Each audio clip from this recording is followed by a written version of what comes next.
Hello and a warm welcome to the latest edition of Forever Blues with me, Davison's Law, and my co-host Colin Tattum. Yes, the Blues media team have been calling me Davison's Law. My name obviously isn't that, but anyway, our grateful thanks to them. I'm Neil Moxley, this is Colin Tattum. We're going to get straight into it with a rundown of our opinions and verdicts on Blues efforts in the transfer window. So Cole, it's been 3-4 months. Hold on. Are they trying to say that you can be bought? Who? Yeah, there's no problem. Yeah, well, I can. Oh yeah, obviously we all know that. Yeah. Anyway, swiftly moving on. Swiftly moving on. I'm just obviously, mate. What do you think by and large about the 3 months of activity at Blues since the season ended, or 4 months or 5 months? Yeah, transfer window always a busy period, isn't it? And I think overall, Blues can be satisfied. People go, oh, was it a great window? Wasn't it a great window? I think the proof is always in the pudding when you see what happens over the course of a season. But for the needs that they were after, I think they can be very pleased with the business they've done, taking into account all the sort of circumstance and parameters that you do have to work under.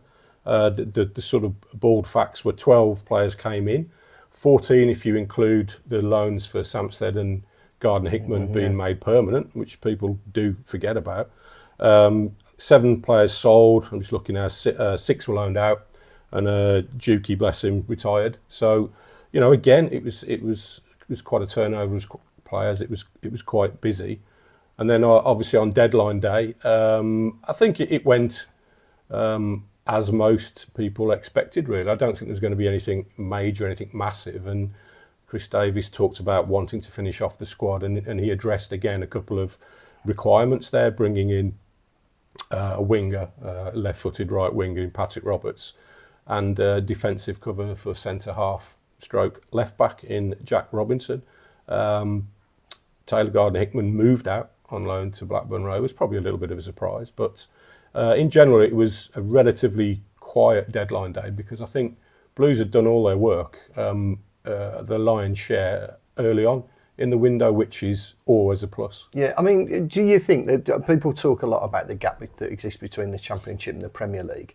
Do you think there is one? I mean, how big do you? I mean, it's difficult to quantify, isn't it? But is there a significant gap between League One and the Championship? I mean, given the fact that everybody, Ipswich have set expectations really high because they've gone back to back. But as Chris Davies points out, in the last 30 years, there's only 4 or 5 teams who've done that. Yeah, there is, but then I always think momentum's a big thing in football. Blues are a club on the up. They've got promotion. As we know, the atmosphere at St Andrews it's completely changed, been transformed.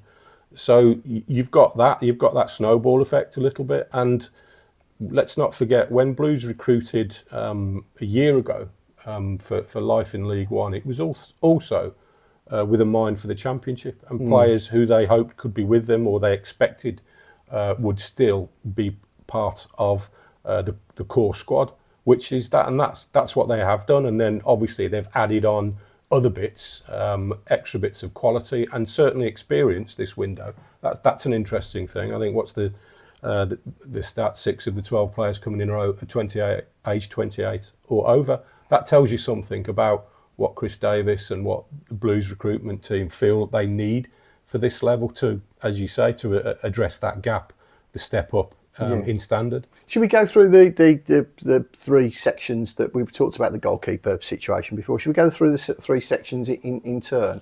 We'll go through defence, midfield and attack, really.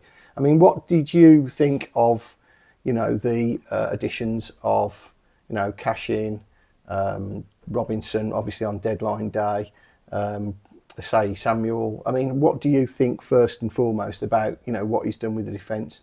Yeah, people always forget poor old Phil Neumann as well. Oh, yes. Yeah, of course. Yeah, sorry, Phil. Who came in on July the 1st in effect, but we knew that transfer was on the go from the January.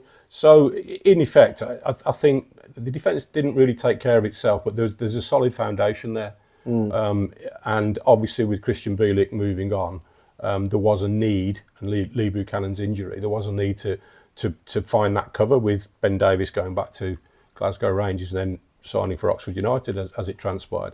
So I think that's why the Jack Robinson signing made sense. And again, his experience. He played in the last playoff final, Championship playoff final. He's got experience in the Premier League. He's also been, lost in the playoff semi-final. So he's been around the block. He'll bring leadership experience to sort of finish off that defensive unit, really. Yeah.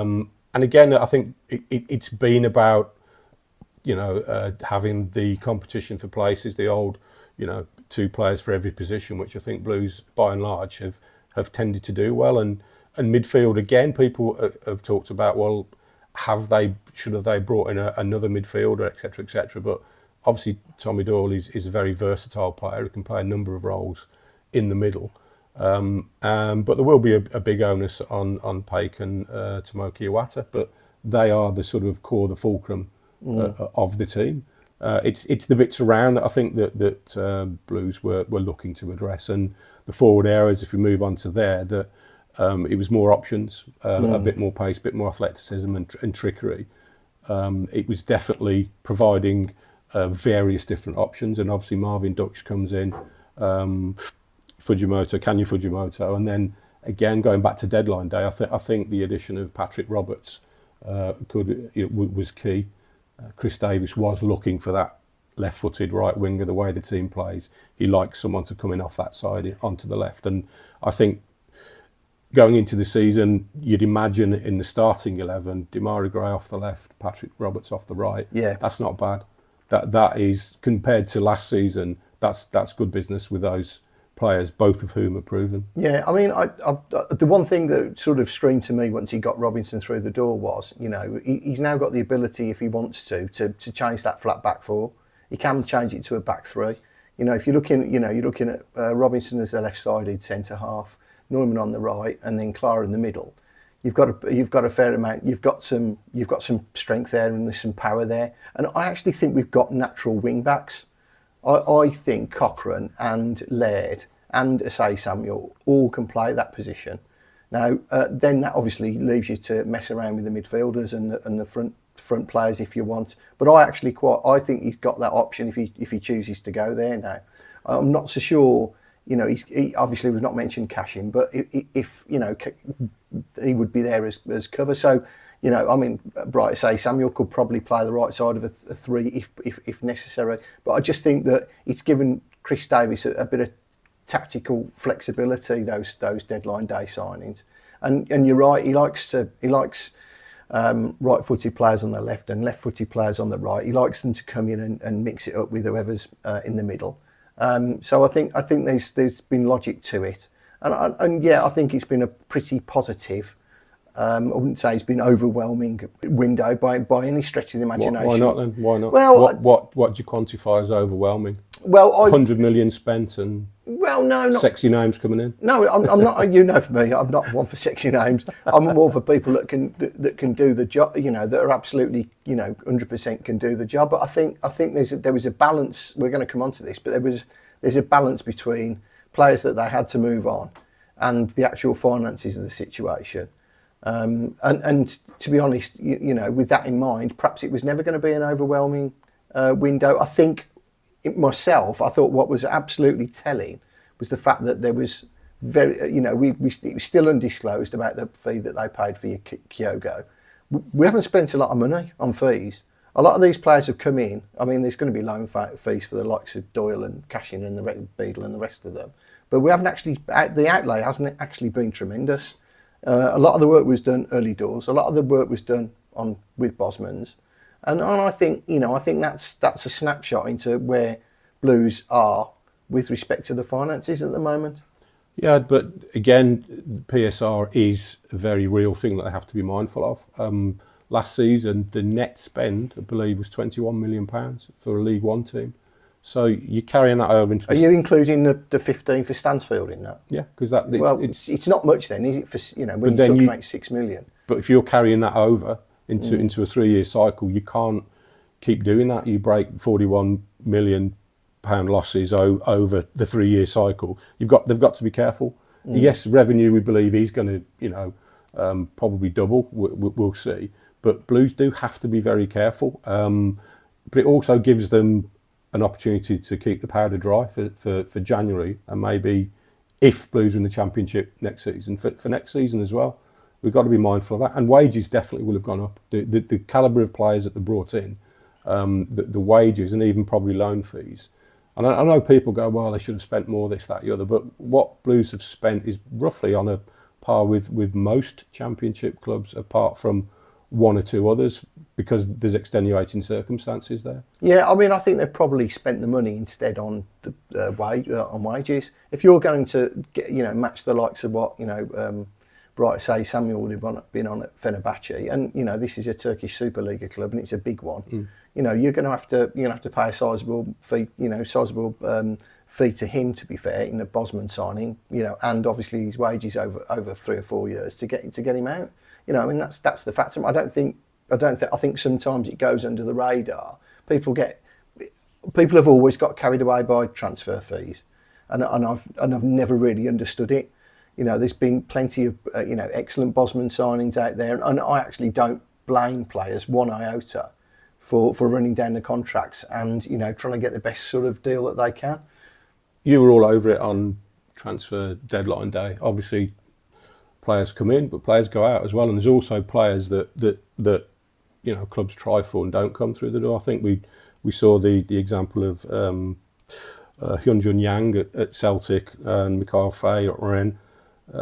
We believe that Blues were interested in, and also obviously Taylor Gardner-Hickman moved on, as we've said, to Blackburn Rovers, but I think there was interest in Lyndon Dykes as well, wasn't there? I mean, did everything from your understanding, Mox, go according to sort of plan for Blues on deadline day, or is it naturally ever shifting sands, so you have to adapt? Yeah, I think you have to adapt. There was it's our understanding that there was a bit of a movable feast over the amount of money that Hibs were prepared to pay for Lyndon Dykes' salary, for instance.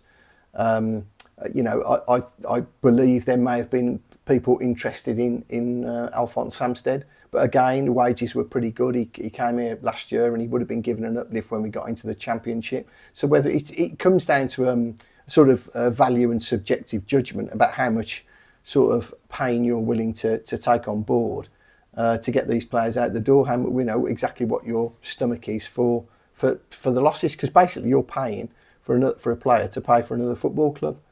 So effectively, I mean, I think they would have liked one or two more out. I think they would have liked, possibly listen to like the two players you've just mentioned, potentially. Obviously, they were the subject of some interest. Gardner-Hickman's I think he's been a bit of a victim of circumstance, to be honest with you. That surprised you? Possibly a little bit, because if Iwata or Pate get injured, that is his position.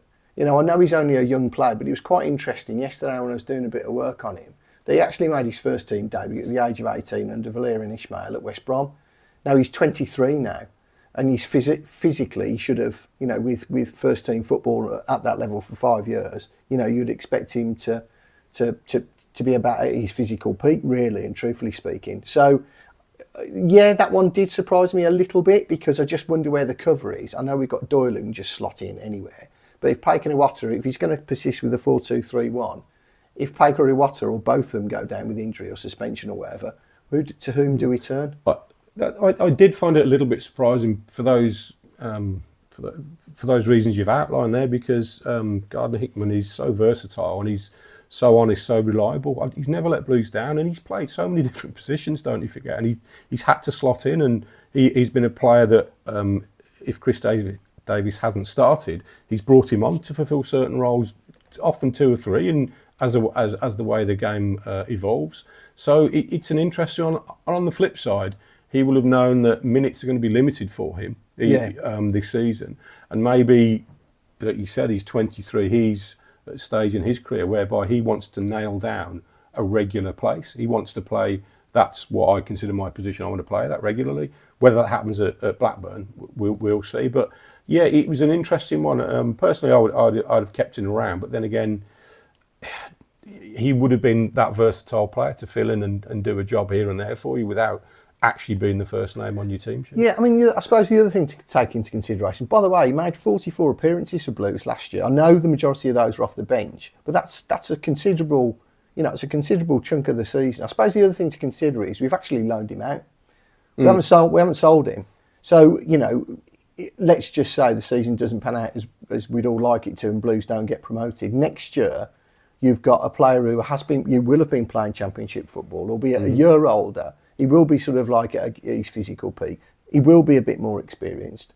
Perhaps he will be a natural, competitor for, Paik, Watt, or whoever else we've got playing in central midfield this time next season. So I sort of half get it. I thought it would have been more interesting if we'd sold him, but we haven't. So I think that was quite telling. Just to tailor two wingers really. George Hall. Sorry, George. George Hall was sold. Another academy player that has moved on.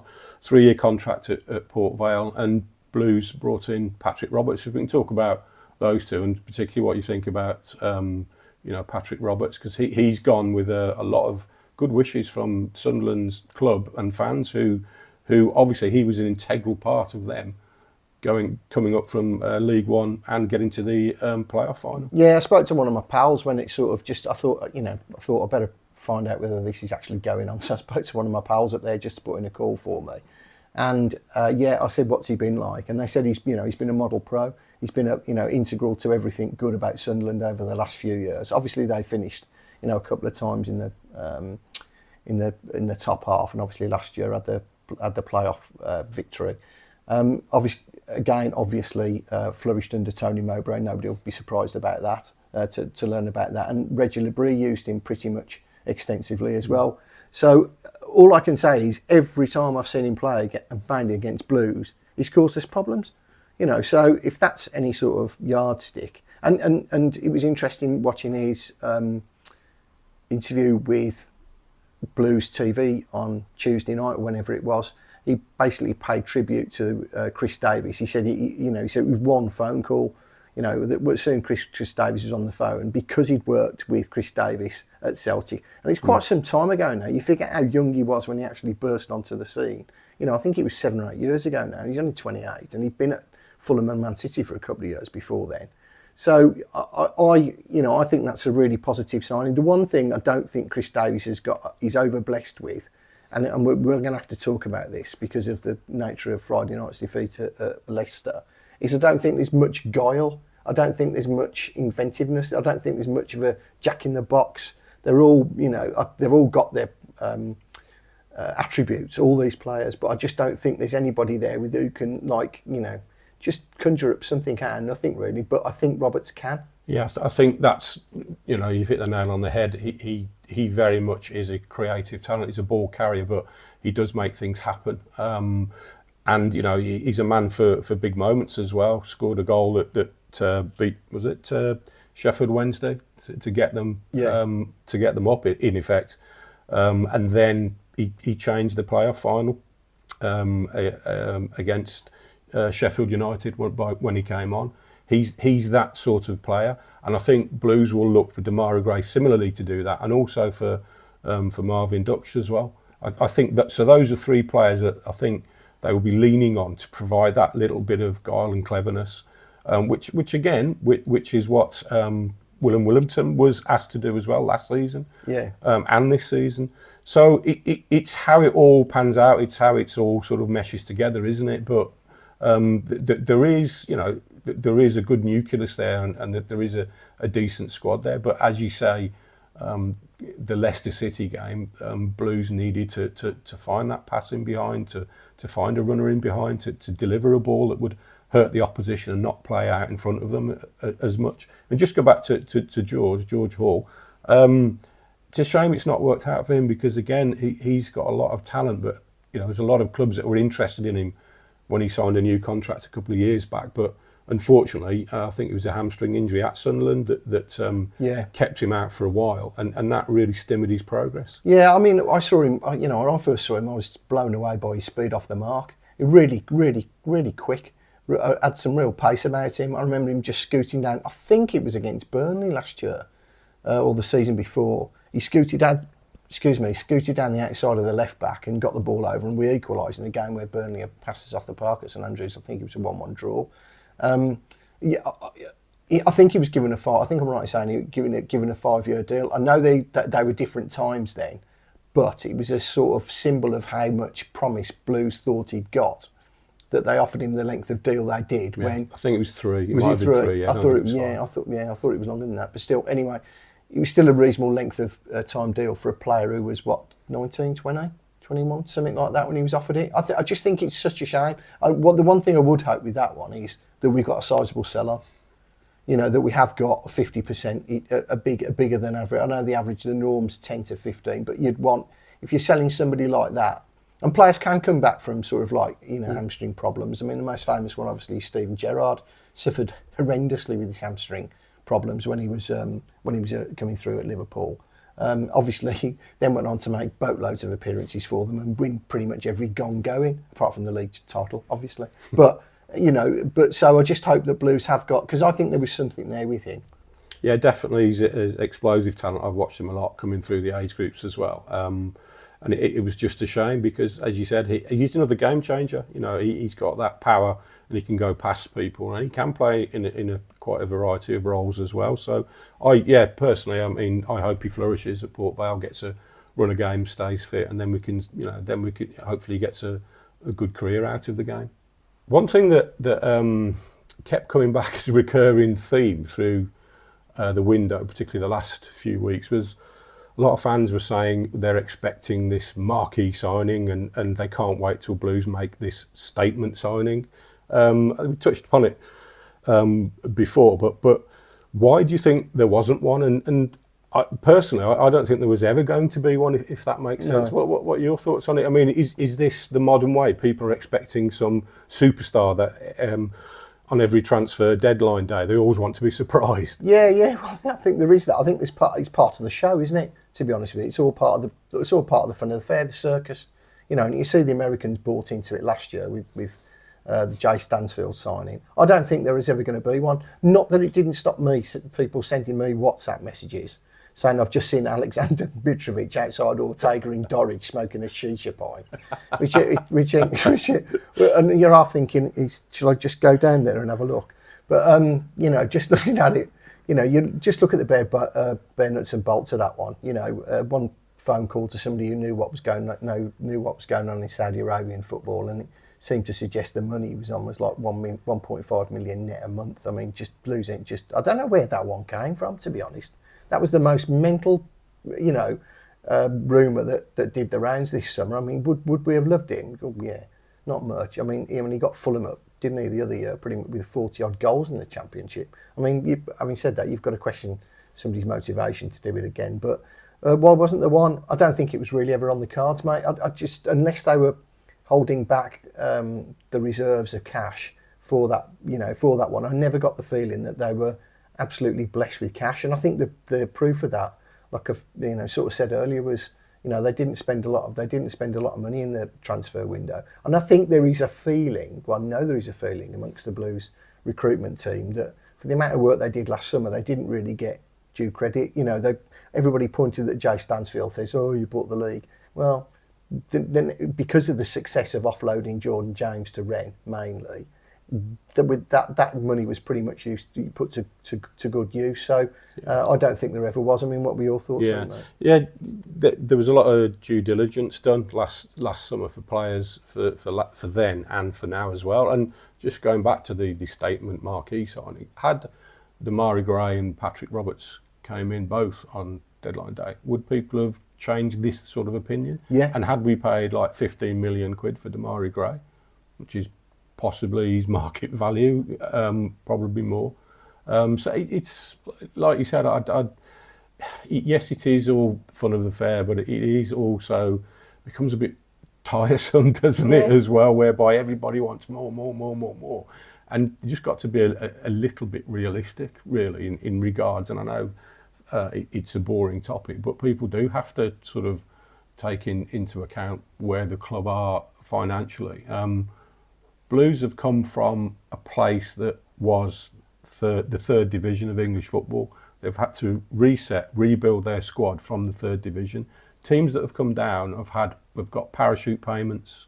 Yeah. They can sell players for millions. Example, Southampton, They brought in £103 million or something of that ilk in sales. Yeah. But they can reinvest that as well. So that's where they're starting from. I think I've Yeah, got some you've got facts. some figures, haven't you? They spent £40 million.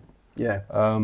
So that's the position they were coming from. Blues are coming from the opposite end of the scale. So again, I think we do have to be mindful of that. And Ipswich, who Blues, to be honest,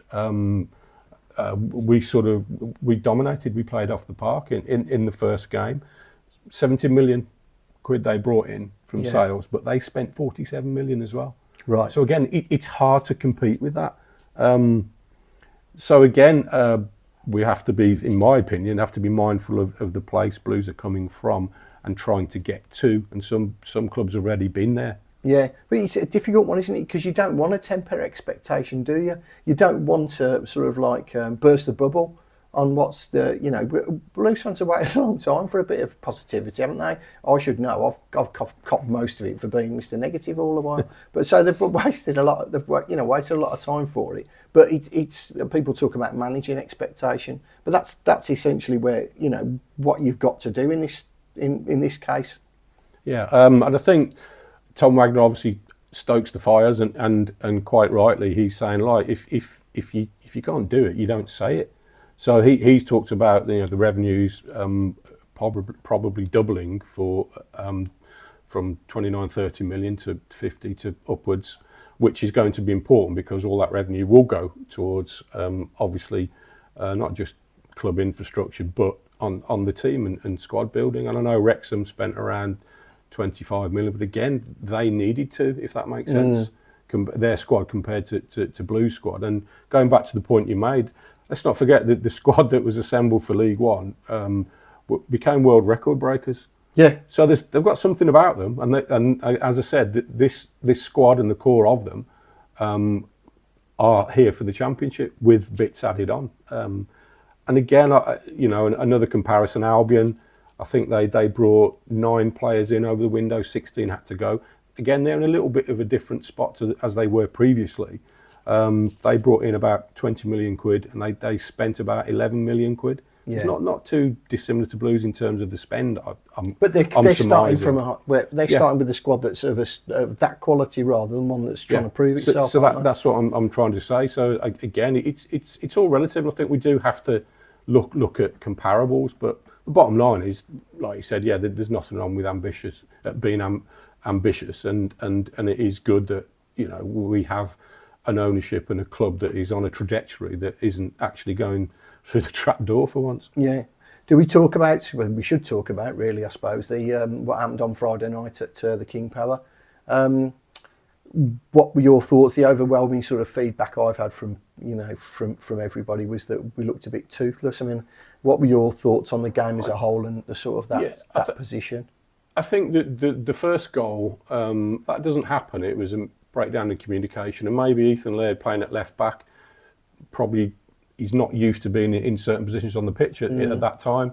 That goal doesn't happen. It's probably 0-0. Right. Because the second one, I don't think, therefore, happens right at the end where the Blues were pushing and took off the centre half again to gamble a little bit.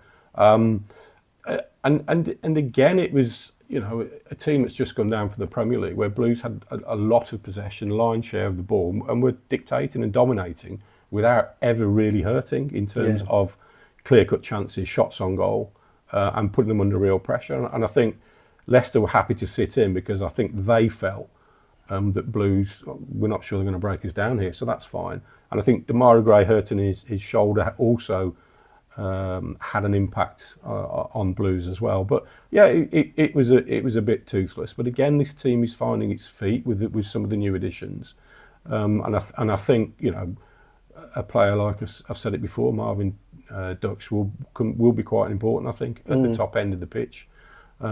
Patrick Roberts has come in for that very reason, like you said, to sort of probably unlock defences a little bit more. And again, Blues will have to get used to and find a way to play with Kyogo and look for those runs and play balls in behind a bit better.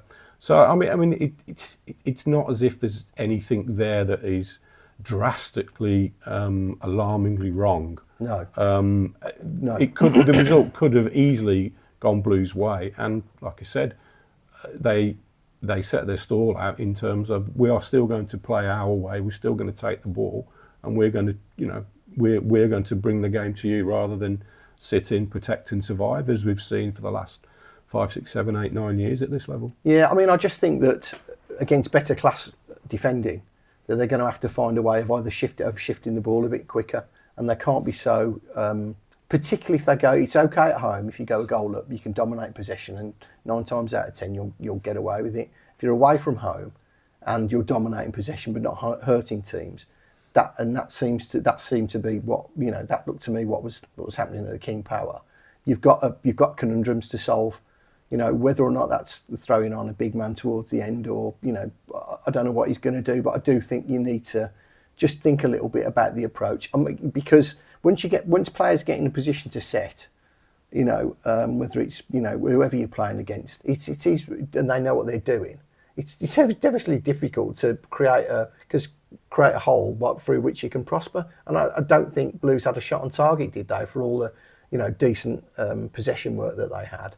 So I do think there's tweaks to the system, whatever. I think there's things Chris Davies is going to have to think about with respect to that, whether or not they go a bit more direct. And at home, sometimes we've already seen it. Kyogo's made umpteen runs, and basically because they've been pre-programmed to go in and go out and whatever, and that's all fine. I'm not criticising that one little bit, but by the same token, your striker's going to get pretty knocked off if he's making run after run after run and never getting found. I think there are things to think about. Yeah, I think it's a natural progression in the team and the involvement of the team that they will have to add a few more strings to the bow and tweak it here and there, because opposition, as we've said before on the podcast, that the opposition are showing Blues a lot of respect at this level already for a newly promoted team. So that's something that Blues have to definitely to figure out. And if there's one thing that Chris Davies' his staff are good at, it is coming up with solutions. It is sort of like adding an odd wrinkle here and there, and then getting that across to the players to implement it on the pitch.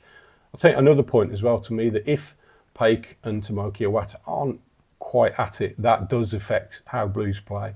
Yeah. And I think a lot of teams know a big strength of the Blues side is that pair, and they'll get targeted as well. I'd like to see Doyle.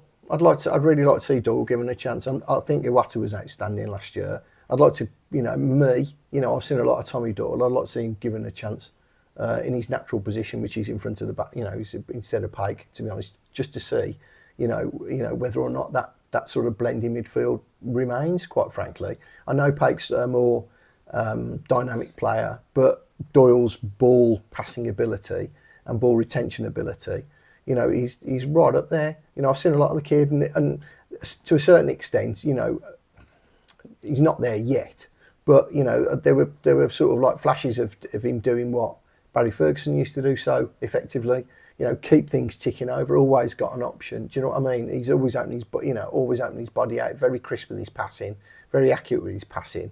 Especially if we're going to play, Gray and Roberts on either flank, again, and ask them to get at people and do something with the ball. So I would like to see that sort of potentially shape up over the next few weeks. Yeah, I think Jay Stansfield was a miss, obviously. Yeah. With his injury, and he, he's becoming an important part of the side, because not just through his ability in and around the box and all these million penalties that he scores apparently, but he Pensfield. but at Blackburn he sort of sparked the comeback. He sparked Blues out of a bit of a torpor, because that's the way he plays. He's full of energy. He'll make a run. He'll make things happen. So I think he's also a big miss, and he's somebody that when he's absent, that absence can be keenly felt. Yeah. Do you think his best position? Do you think Chris Davies is convinced of his best position? I mean, I ask this because to me, I'd like to see him. I think he's old enough now. I think he's experienced enough now. I'd like to see him playing instead of Kyogo. I wouldn't mind seeing Kyogo operate behind Stansfield and have Stansfield there, or at least Kyogo as an option there, because I think Stansfield was warranted a place as Blue spearhead. And I do, my current train of thought on Kyogo, as you know, is that I think this is a striker who's absolutely lacking in confidence. I think his confidence is on the floor. I think if he's anything you know, I think it's probably taken a bit more of a battering at Rennes, where he endured a pretty miserable time, than perhaps we thought. Because if we were getting the play we were at Celtic, you know, he'd have got more than the goal that he got against Sheffield United by now. It's an interesting one. Stansfield's best position. If you go back to the old days, a Quinn and Phillips, Toshak, Keegan, a front two, you play him off another striker. I think that would be his ideal position. And in Ducks, maybe he can get closer to the front. They can be more of a pair than a one and a one. But again, these are the things that Chris Davies is going to have to work out and find what works best. It may be that Kyogo doesn't start. It may be he's a guy that comes off the bench to add something a bit different.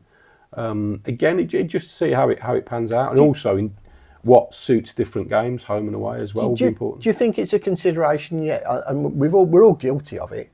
You know, I'm bringing it up, and I'm probably guilty as everybody else. But are we overlooking the fact that this is a new team? Do you know what I mean? The fact that there has been considerable change. You know, even though we've said that, you know, the back four was fairly settled, yes, but it's got two constituent parts that have changed. You know, I know that we've said the midfield, but we've had Tommy, you know, we've had, you know, it's a new team. And, you know, Chris Davies is he's in a tricky position where he's trying to win points with players, and he doesn't really yet know he doesn't really yet know them intimately. Yeah, I suppose we're all guilty of it, aren't we? We do forget that. Like I said, we all want it now, don't we? We want success now, etc. Again, 12 in this summer, 7 sold, 6 out on loan. Last season, 17 in. Yeah. In the summer window, 5 were sold. I've just got some stats here.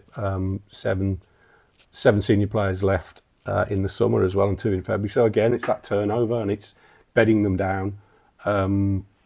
Again, to go again at the next level, isn't it? So, and last season, don't forget, it took Blues a little bit of a while to find their feet, to find what worked, to find how the manager wanted them to play. And the same will happen again with the new players, and that's why I think you know, they have been assimilated rather than chucked in there straight away this season. But as the season goes on, the more they'll play together, hopefully. You know, touch wood that everyone stays fit. It will be interesting to see what transpires, but Blues should be a very, very competitive, a very capable team that is capable of challenging. Yeah. Well, I think that just about wraps it up for the latest edition of Forever Blues with myself, Neil Moxley, and co-host Colin Tattum. Just like to say thank you, obviously, to Davison's Law and our co-sponsors, who are Drain Tech, AMG Logistics, and Bewdley Spirits. Don't forget to follow, like and subscribe. And next week, hopefully, myself and Colin will be sitting down with somebody you all know to have a chat about his time at Blues. Hopefully there'll be a few interesting stories in there.